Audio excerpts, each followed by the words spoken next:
नमस्कार। प्रस्तुत है आज का चिंतन।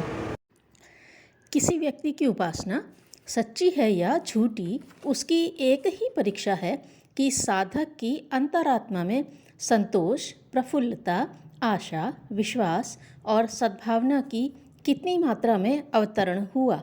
यदि ये गुण नहीं आए हैं और हीन वृत्तियाँ उसे घेरे हुए हैं, तो समझना चाहिए कि वह व्यक्ति पूजा पाठ कितना ही करता हो, उपासना से अभी दूर ही है।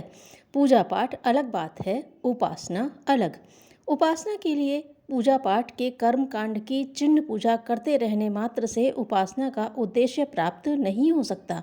जीव को जीवन धारण करने के लिए शरीर की आवश्यकता होती है, पर शरीर ही जीवन नहीं है। जीव विहीन शरीर देखा तो जा सकता है, पर उसका कोई लाभ नहीं। इसी प्रकार उपासना विहीन पूजा भी होती तो है, पर उससे कुछ प्रयोजन सिद्ध नहीं होता। आत्मा जब परमात्मा की गोदी में बैठती है तो उसे प्रभु की सहज करुणा और अनुकंपा का लाभ मिलता है। उसे तुरंत ही निर्भयता और निश्चिंतता की प्राप्ति होती है। हानि, रोग, शोक, विक्षोभ, चिंता, असफलता और विरोध की विभिन्न स्थितियों में भी उसे विचलित होने की आवश्यकता नहीं पड़ती। उसे इन प्रतिकूलताओं में भी अपने हित साधन का कोई विधान छिपा दिखाई पड़ता है। वस्तुतः विपन्नता हमारी त्रुटियों का शोधन करने और पुरुषार्थ को बढ़ाने के लिए ही आती है। आलस्य और प्रमाद को, अहंकार और मत्सर को मनभूमि से हटाना ही प्रतिकूलताओं का उद्देश्य होता है। सच्चे आस्तिक को अपने प्रिय परमेश्वर पर सच्ची आस्था होती है और वह अनुकूलताओं की तरह प्रतिकूलताओं का भी खुले हृदय से स्वागत करता है। माता मधुर मिष्ठान भी खिलाती है और आवश्यकता पड़ने पर कड़वी दवाई भी पिलाती है। दुलार से गोदी में भी उठाए फिरती है और जब आवश्यकता समझती है तो डॉक्टर के पास सुई लगाने या ऑपरेशन कराने के लिए भी ले जाती है। माता की प्रत्येक क्रिया बालक के कल्याण के लिए ही होती है। परमात्मा की ममता जीवन के प्रति माता से भी अधिक है। प्रतिकूलताएं प्रस्तुत करने में उसकी उपेक्षा या निष्ठुरता नहीं, हित कामना ही छिपी रहती है। अपनी कठिनाइयों को हल करने मात्र के लिए, अपनी सुविधाएं बढ़ाने की लालसा मात्र से जो प्रार्थना पूजा करते हैं, वे उपासना के तत्व ज्ञान में अभी बहुत पीछे हैं। उन्हें उन बालकों में गिना जाना चाहिए जो प्रसाद के लालच से मंदिर में जाया करते हैं। ऐसे बच्चे वह आनंद कहाँ पाते हैं जो भक्ति रस में निमग्न एक भावनाशील आस्तिक को प्रभु के सम्मुख अपना हृदय खोलने और मस्तक झुकाने में आता है। प्रभु के चरणों में अपनी अंतरात्मा को अर्पण करने वाले भाव विभोर भक्त और प्रसाद की मिठाई लेने के उद्देश्य में खड़े हुए भिखमंगे में जो अंतर होता है, वही सच्चे और झूठे उपासकों में होता है।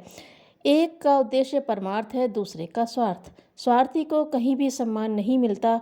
परमात्मा की दृष्टि में भी ऐसे लोगों का क्या कुछ मूल्य होगा? लुहार अपनी दुकान पर लोहे के टुकड़ों से तरह तरह की चीज़ें बनाता रहता है। उन टुकड़ों को वह कभी गर्म करने के लिए भट्टी में तपाता है और कभी पानी में डालकर ठंडा कर लेता है। इस विसंगति को देखकर कोई भोला मनुष्य असमंजस में पड़ सकता है कि लुहार ने इस दुमुही प्रक्रिया को क्यों अपना रखा है, पर वह कारीगर जानता है कि किसी लोहे के टुकड़े को बढ़िया उपकरण की शक्ल में परिणत करने के लिए दोनों ही प्रकार की ठंडी गर्म प्रणालियों का प्रयुक्त होना आवश्यक है। मनुष्य के जीवन में भी सुख दुख का, धूप छांव का अपना महत्व है।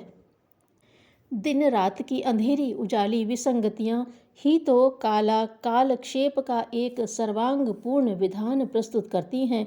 यदि मनुष्य सदा सुखी और संपन्न ही रहे तो निश्चय ही उसकी आंतरिक प्रगति रुक जाएगी। जो झटके प्रगति के लिए आवश्यक हैं, उन्हें ही हम कष्ट कहते हैं। इन्हें सच्चा भक्त कड़वी औषधि की तरह ही शिरोधार्य करता है।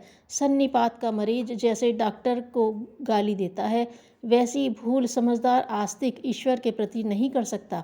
विपन्नताओं की स्थिति में धैर्य न छोड़ना, मानसिक संतुलन नष्ट न होने देना, आशा और पुरुषार्थ को न छोड़ना आस्तिकता का प्रथम चिन्ह है। जिसे परमात्मा जैसी अनंत सामर्थ्यवान सत्ता के साथ बैठने का सौभाग्य प्राप्त है, वह किसी भी व्यक्ति या परिस्थिति से क्यों डरेगा, क्यों निराशा और कायरता प्रकट करेगा। धैर्य और साहस की अजस्र धारा उसके मन क्षेत्र में उठती ही रहनी चाहिए। परमात्मा की उपासना का प्रतिफल पाने के लिए प्रतीक्षा उन्हें करनी पड़ती है, जो पुरुषार्थ और प्रतिभा के मूल्य पर मिलने वाली भौतिक संपदाओं को परमात्मा से मुफ्त में ही पाने की आशा लगाए हुए दीनहीनों भिक्षुओं की तरह बैठे रहते हैं, जिन्हें प्रेम और उत्सर्ग की उच्च भावनाओं से प्रेरित होकर प्रभु के चरणों में बैठने की आकांक्षा है। उन्हें अपने प्रियतम का प्रेम प्राप्त करने के लिए क्षण भर भी प्रतीक्षा नहीं करनी पड़ती।